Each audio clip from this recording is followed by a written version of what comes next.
what's up? So the other day I asked on my Instagram whether you guys would be interested in me doing a commentary video, and most of you said yes. So today we'll be doing our commentary on my recent upload, which is the salmon with curried bokchoy served with orange teriyaki sauce. So we'll be doing a deep dive on how I came up with the idea, what inspired me, and if I do plan to do this again, like what are some changes that I would make to the dish, and how the overall flavors of the plate came together. So to start with the concept, so I recently acquired this book by the name A Spoonful of Ginger. I've shared a recipe with it already. The clear-steamed chicken soup, I got it from this book, and when I was just going through it, I saw this picture of a salmon served on greens, and it came to my head that maybe some days I would want to prepare like a salmon dish. And then the other day when I was browsing on Instagram, I came about another guy there that I follow called by the name Amit B Cooking, I think, and he had it's kind of a similar dish. For him, he used yellowfin tuna, and it kind of gave me the actual like whole idea, and then I started piecing things together. So we are going to go through the video, and then we are going to like comment, and then I'll touch on things that I did and maybe how we can improve it on a later date.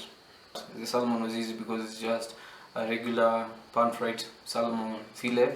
So you just start by salting the piece of meat, and then for me I added a little bit of extra MSG so that for that umami-ness, and then you just pan-sear it on your pan, and that's it for you. So for the curried bokchoy, I used coriander powder, cumin, black pepper, and some chilli flakes, which are optional. You don't have to include the chilli flakes because if you're not like a spicy person, then it can kind of take you away from the actual dish. But with that a little bit of a zingy, it actually like complemented the flavor well.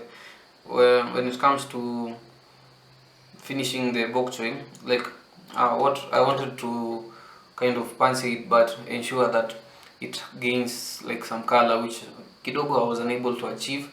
But in the next, maybe if I do it next time, what I'll do, I'll probably start off by blanching the bokchoy so that the green part doesn't end up wilting like it did in this video, and it became like I would like it to retain that succulent green color of the actual bokchoy, so that when it comes to the actual plating, it can be more pleasant and more outstanding.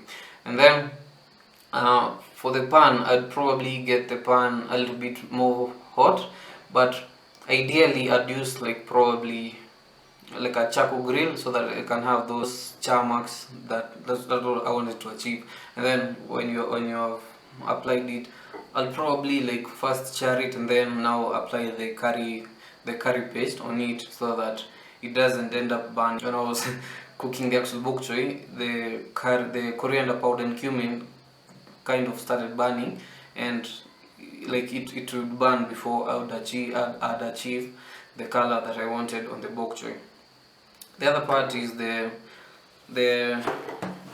sauce. You combine coconut milk, fish sauce, and sugar. You can use brown sugar for that added flavor, and then now you pour it and then you finish it. That recipe is still, I got it from this book. I felt the teriyaki sauce because traditionally teriyaki is used maybe for like a not a dip, but kind of a paste that you'd use maybe on chicken wings or something of the sort. Once you have like probably deep fried it, like teriyaki sauce is a heavy sauce, and because I thought nilikuwa naona like it can end up becoming a heavy sauce, and zishindwe ku complement each other when it comes to eating it together with the bokchoy and the salmon. So the coconut milk kind of helped provide some sort of creaminess to the actual dish.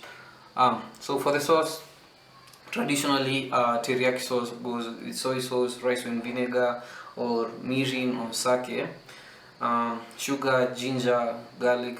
But for me now, to kind of bring it up to a flavor, we know traditionally like fish goes well with citric flavor, so I wanted to, that's why I used a lemon juice and zest for that citric, but again I didn't want it to be kind of acidic, so that's why I chose to add the orange juice and the zest.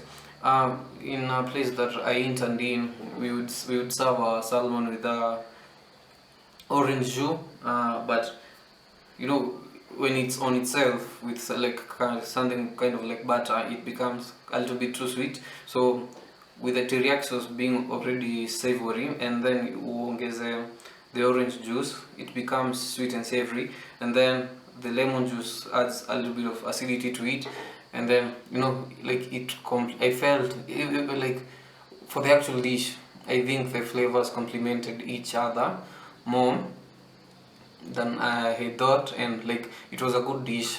The execution probably is what I would change. For example, for what Amit did with the tuna, for him he chose to deep fry the fish. He just coated it in cornstarch and then he deep fried the fish.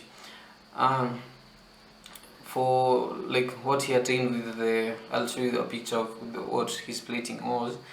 It became like the layers of the actual fish became more apparent to the viewer, and then for him, like you can see the greens that he served with, I can't remember the name, they were more pleasant and more colorful than what my bokchoy ended up being, because the flames ended up meaning, not the flame, like the heat ended up wilting the leaves. So yeah, I think for the future, like that's the main thing I would change. For the nini itself, I think it complemented each other. My plating kidogo, like I'm not good at plating, but I believe at the stage I'm in right now, developing flavors and understanding flavors and how they can work with each other is more important than me learning how to creatively plate. I believe plating will come with time, but you know, once you've developed, once you have like a strong flavor base, kidogo unakuwa kidogo powerful. So for me, the flavor wise, I think the dish was okay. Although kidogo I'm biased, but I'd what I'd like maybe like a different perspective from someone else tasting the actual dish and then telling me how, you know, the dish comes up together. Probably not now, but in the future we can do something. But as of now, I think this rant will end here. So appreciate you for viewing, appreciate you for the support you guys give me. There's more to come, and if you'd like kidogo this kind of commentary and how I feel about how I come up with these concepts and how I execute them, you can leave it in the comment section and you can state what you feel I'd do and what I can do different. And so yeah, appreciate you, and I'll catch you guys in the next one. Peace.